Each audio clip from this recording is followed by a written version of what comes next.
There's a certain kind of quiet that only exists when you're home. Not the quiet of boredom, not the kind that feels empty, but the quiet that feels like safety. It's that moment when you hear the hum of the refrigerator or the soft tick of a clock and realize that for once, nobody needs you anywhere else. It's not loneliness, it's peace. But most people don't understand that. They see someone who loves staying home and assume they're antisocial, withdrawn, or afraid of the world.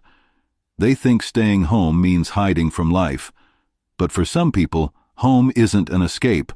It's the only place where they can actually breathe. Because out there, in the noise of comparison, pressure, and constant performance, they start to lose themselves. At home, they find who they are again. Maybe it started young. Maybe it was the classroom, the crowded bus, the chaos of loud spaces, places where you had to speak louder to be heard, smile wider to seem fine, and pretend more to be accepted. So they built an inner world instead, a softer one, slower and more forgiving. That's how home became more than a place. It became a sanctuary. Psychologists say people who love being home often have high sensitivity to external stimuli. Their brains process the world more deeply. Lights feel brighter, sounds feel louder, and too much conversation can feel like a flood. So the quiet of home isn't avoidance, it's balance. It's the nervous system saying, I can rest. But there's something deeper too, something spiritual. Home is the only place where we take off the mask. Out there we wear versions of ourselves, the polite one, the funny one, the one who knows what to say and when to laugh. But when the door closes, that version dissolves. What's left is the raw, unfiltered you, the one who doesn't need to perform, who just exists. It's strange how someone can be surrounded by people all day and still feel unseen, but come home, sit by a window with a cup of tea, and finally feel visible to themselves. That's the quiet magic of solitude. It's not isolation, it's intimacy with your own soul. Our culture celebrates extroversion. It glorifies being busy, out, loud, and visible. We treat silence as suspicious and stillness as laziness. But there's quiet power in those who can be alone without feeling lonely. They've learned that fulfillment isn't always found in noise. Sometimes it's found in the pauses. There's a saying that goes, if you don't go within, you go without.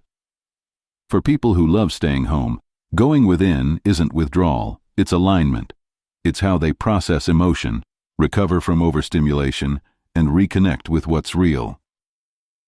When you're constantly surrounded by people, your identity starts to fragment. You become a version of yourself for every audience. But when you're home, you're the only audience that matters. Of course, solitude can slip into withdrawal if you're not careful. Even the most introverted souls need connection. But here's the paradox. People who love staying home often form deeper connections, not shallower ones. They don't waste energy on small talk or surface friendships. They crave silence that feels comfortable, relationships where presence is enough. Psychologists studying solitude find something fascinating. People who spend intentional time alone often score higher on creativity and emotional intelligence, not because they're smarter, but because they're reflective. They process feelings instead of drowning in them. They observe thoughts instead of running from them. In that stillness, ideas form, clarity emerges, and wounds begin to heal. Think about it. Your biggest realizations probably didn't happen at parties or in crowds. They came in the quiet, late at night, in the shower, on a walk alone. That's the hidden power of staying home. It gives your mind the silence it needs to speak clearly. Still, many people who love staying home carry secret guilt about it. They feel like they're missing out, like life is happening somewhere else. Social media makes it worse. Endless photos of parties, trips, and smiles make homebodies feel left behind. But that's an illusion. Everyone's chasing peace. For some, peace looks like a crowded beach. For others, it's a quiet room with soft light and a book. Both are valid. There's something deeply human about needing a place to retreat and reset. Ancient monks went to caves and mountains. We do it in bedrooms. corners filled with plants, or cozy apartments. It's the same impulse, the need to return to stillness after chaos. Home is just the modern temple. When you're home, you're in what scientists call a low-threat environment. Your body stops producing as much cortisol, the stress hormone, because there's no need to defend or perform. That's why your thoughts feel clearer, why emotions surface easily, why you sometimes cry for no reason. It's not breakdown, it's release. Healing disguised as quiet. But people who don't understand this will say, you need to get out more. They think stillness means stagnation. What they don't realize is that some of the deepest growth happens in silence. Reading, journaling, thinking, dreaming. Those aren't escapes. They're revolutions that happen behind closed doors. And those who love staying home aren't avoiding the world. They're preparing for it. They recharge, rebuild, and re-enter. When they step out again, they bring calm instead of chaos.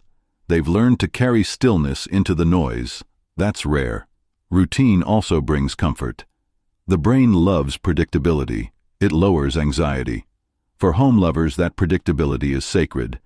Every small ritual, from morning coffee to lighting a candle, becomes a signal to the nervous system. You're safe now. In a world obsessed with productivity, that kind of peace feels rebellious. We're taught that to be valuable, we must always be visible. But those who love staying home challenge that idea quietly. They show that meaning doesn't always come from motion. Sometimes it comes from stillness, from being rooted enough to notice life unfolding in small, ordinary ways. When you spend enough time in solitude, imagination begins to bloom. You start seeing poetry in ordinary things, the way sunlight hits the wall, the way dust floats through the air, the sound of distant laughter.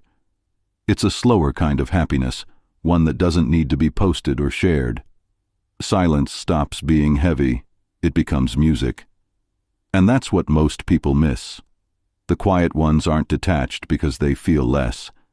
They feel too much. Every sound, every emotion, every glance leaves a mark. When the world gets too loud, their instinct isn't to escape, it's to protect their peace. You can tell a lot about someone by their home. Some fill their space with light and laughter. Others prefer dim lamps, blankets, and candles. Each home mirrors its owner's soul. The quiet ones build warmth. The dreamers build comfort. The thinkers build order. Within those walls, they create invisible worlds that no one else ever sees. Psychologists studying solitude and creativity find that people who spend more time alone often have higher originality and empathy, because solitude lets them hear their own thoughts, unfiltered, unjudged. When surrounded by people, our thoughts adapt to the crowd. But when we're alone, our thoughts speak in their native language, and that's where true creativity begins. Think of the greatest writers, artists, and thinkers. Many loved solitude, not because they disliked others, but because they needed space to think and feel. Virginia Woolf once said, "A woman must have money and a room of her own if she is to write fiction." But that truth applies to everyone. We all need a room of our own, a space to hear ourselves. People who love staying home know this instinctively. They don't need the outside world to define them. They don't need applause to feel alive, because when you've spent enough time in silence, you stop chasing validation. You build peace that no one can take away. Of course, solitude can be confronting. When distractions fade, your thoughts grow louder. That's uncomfortable for many. That's why not everyone can sit in silence for long. But those who do learn something powerful. That peace isn't the absence of thought, it's the acceptance of it. They learn to sit with emotions, to let them rise and fall without fear. That's emotional maturity. And psychology tells us, comfort with solitude is one of the strongest indicators of self-awareness. People who enjoy their own company have a more stable sense of identity. They're less swayed by pressure, less dependent on approval, more guided by inner values. When you've spent enough time in quiet, you can finally tell which voice is yours and which one belongs to everyone else. That's how wisdom grows, in silence. It's not that people who love staying home never get lonely. They do. But their loneliness has depth. It's not the ache of emptiness, it's the longing for connection that feels real. They'd rather be alone than surrounded by people who make them feel invisible. That's not arrogance, that's discernment. And when they do find the right people, they love deeply, quietly, intentionally. They know the value of energy, of time, of attention. Their relationships last because they're built on depth, not performance. Still, sometimes people fall in love with home not because they're peaceful, but because they're tired of being misunderstood, tired of pretending. For them, home is the one place where they don't have to perform. It's not escapism, it's recovery. Psychologists call it emotional decompression. After a day of managing impressions, regulating emotions, and suppressing reactions, home becomes the place where the body finally exhales. That's not laziness, it's healing. People who love staying home often have high empathy. They absorb others' moods easily, noticing tone, energy, subtle shifts others miss. It's a gift, but an exhausting one, so they retreat to restore, and that restoration allows them to return to the world calmer, kinder, and clearer. This isn't about preference, it's about personality rhythm. Some people are wired for movement and chaos, others are wired for rhythm and peace. Neither is better, they're just different ways of being human. But because society praises constant motion, the quieter ones often feel broken. They're not. They're just tuned to a different frequency. The world needs both, the ones who chase and the ones who reflect, the talkers and the listeners. Often it's the listeners who help the world make sense of itself. They turn chaos into understanding, noise into meaning, stillness into art. Many of history's greatest minds felt most alive at home, not because they escaped the world, but because they felt it too deeply. They turned solitude into creation, stillness into clarity, and quiet into truth. Home is where we process life. It's where we sort through emotions we can't express outside. It's where we return to ourselves after being too many versions for too long. That homecoming is one of our deepest psychological needs. Everyone needs a safe place to land, a space where the armor can drop. For some, that place is in people. For others, it's in silence, four walls, and soft light. It takes courage to choose stillness in a world addicted to noise. It takes strength to value peace over performance, because when you stop chasing visibility, authenticity returns. You stop living to impress and start living to express. The walls that once felt confining begin to feel like wings. People who love staying home aren't escaping life. They're embracing it differently. They're not running away from the world. They're creating a gentler version of it. One where the heart can finally breathe. And when they do step outside, they carry something rare, calm energy. They don't add to the noise. They carry stillness like a gift. Once you find peace in solitude, you stop searching for it in chaos. You stop demanding others make you feel at home, because you realize you already carry home inside you. So if you love staying home, don't apologize for it. Don't let the world convince you that peace is unproductive. You're not missing out. You're tuning in. You're doing the quiet inner work most people are too distracted to notice. And that work, as invisible as it seems, changes everything. Because when the world feels uncertain, it's often the quiet ones who've already found meaning, not in noise or crowds, but in the gentle rhythm of ordinary days. Home isn't just a building. It's peace earned, not given. A sanctuary built from patience, presence, and truth.